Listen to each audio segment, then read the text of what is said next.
తన పుట్టినరోజు తాను చక్కగా జరుపుకోవాలి. ఆ జరుపుకోవడానికి శాస్త్రం ఒక విధిని నిర్ణయించి, పుట్టినరోజుని ఎలా పడితే అలా జరుపుకోకూడదు. పుట్టినరోజు జరుపుకునేటటువంటి వ్యక్తి ఆ రోజు తెల్లవారుజామున నిద్రలేచి అభ్యంజన స్నానం చెయ్యాలి. అంటే ఒంటికి నూనె వ్రాసుకుంటే అలక్ష్మి పోతుంది. ఆ నూనె అలదుకొని తలస్నానం చేస్తారు.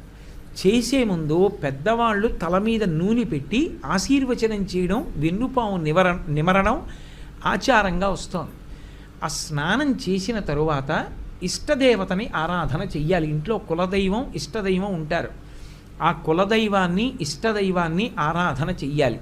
చేసిన తరువాత ఆవు పాలలో బెల్లం ముక్క, నల్ల నువ్వులు ఈ మూడు కలిపినటువంటి పదార్థాన్ని మౌనంగా తూర్పు దిక్కుకు తిరిగి కూర్చుని 3 మార్లు చేతి